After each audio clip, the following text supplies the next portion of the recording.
Adivinen cuál es el país que produce más petróleo en el mundo. ¿Arabia Saudita? ¿Irak? ¿Irán? Ninguno de los anteriores. Con 13 millones de barriles al día, el mayor productor es Estados Unidos.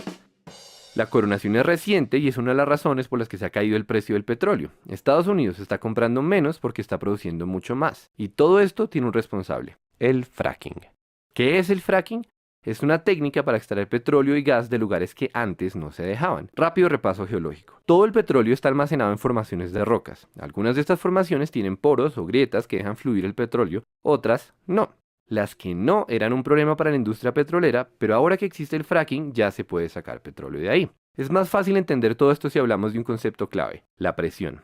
El petróleo es un fluido subterráneo que tiene que soportar millones de toneladas de tierra. Cuando nosotros taladramos hasta esa profundidad es como si estuviéramos destapando una gaseosa agitada. Así también el petróleo quiere salir por la tubería hasta la superficie porque la presión lo empuja. Pero todo esto depende de que exista un camino a la tubería. O sea, que las formaciones de rocas que almacenan petróleo tengan poros o grietas y que estén conectados. Si no hay conexión con la tubería es inútil porque la mayoría del petróleo se queda atrapado.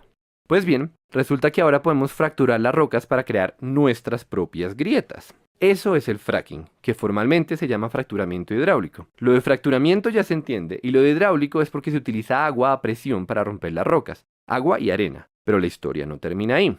Para llegar a donde está el petróleo hay que perforar más o menos 2 kilómetros para abajo y otros 3 kilómetros de lado. Eso quiere decir que la tubería es demasiado larga y hay un montón de fricción, o sea que el agua que se inyecta pierde potencia a medida que avanza. La solución técnica de este problema es mezclar el agua y la arena con químicos que lubrican la tubería y así se combate la fricción que le quita poder al chorro. Pero ese cóctel es una para el medio ambiente y por eso el fracking es tan polémico. Para ser claros, no es que los pozos convencionales sean amigables con el medio ambiente, es que el fracking es peor. Básicamente estamos contaminando grandes cantidades de agua para romper rocas y buena parte del agua sucia que metemos se devuelve a la superficie todavía más sucia porque esas rocas tienen metales pesados y compuestos radioactivos. La contaminación es tanta que ya no es posible tratar el agua para hacerla potable. O sea, esa agüita se perdió y para siempre.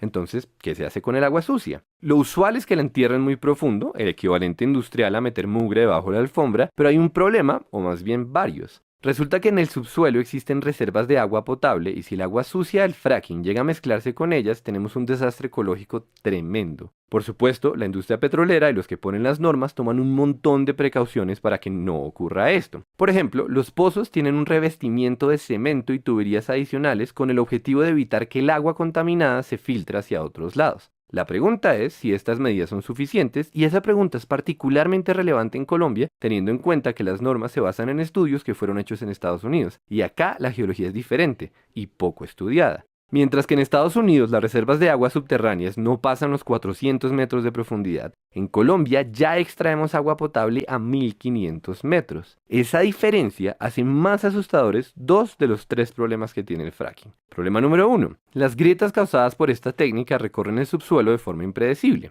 Eso quiere decir que corremos el riesgo de conectar los yacimientos de petróleo y el agua contaminada con otras fuentes de agua. Problema número 2. El casing, o sea, la capa de protección para la tubería, solo llega hasta cierta profundidad, es decir, que el agua contaminada se puede filtrar por debajo. Y problema número 3, el casing es una solución temporal. No se sabe qué pasa después de muchos años de desgaste en la estructura y ya existen varios ejemplos de pozos en los que se comienza a filtrar el agua sucia. Y entre paréntesis, también se ha hablado de la asociación del fracking con el incremento de temblores, pero se argumenta que en los pocos casos en los que ocurre las magnitudes son despreciables. Ahora bien, dicho todo eso, es importante saber que hay más de 1 millón de pozos de fracking en el mundo, y ese dato es muy diciente. Nos dice que las consecuencias negativas del fracking teóricamente se pueden controlar, por lo menos a corto plazo, y también nos habla del rol protagónico del petróleo en la economía. Es que son 1 millón de pozos aumentando las reservas mundiales, y la cifra va creciendo, lo que nos trae de vuelta a Colombia. Colombia, que está por encima del 85% de los productores de petróleo del mundo. Colombia, cuya economía depende en buena parte de esta industria, pero también Colombia, la que solo ha explorado 9 zonas en lo que va de este año, porque cayó el precio del petróleo y por tanto cayeron las inversiones.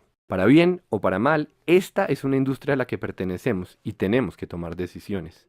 Es claramente un problema de costo-beneficio. ¿Vale la pena asumir el riesgo de que se debilite el sector petrolero? O, dicho al revés, ¿será que vale la pena asumir los riesgos del fracking? La respuesta no es fácil y no queremos decir que la tenemos, pero conviene aclarar una última cosa. Como el fracking es mucho más costoso y como el precio del barril está tan bajito y como la industria petrolera en Colombia está alicaída, se está hablando de incentivos tributarios para el fracking. O sea, el país recibiría menos plata usando esta técnica que usando la tradicional. Entonces, de nuevo, ¿vale la pena?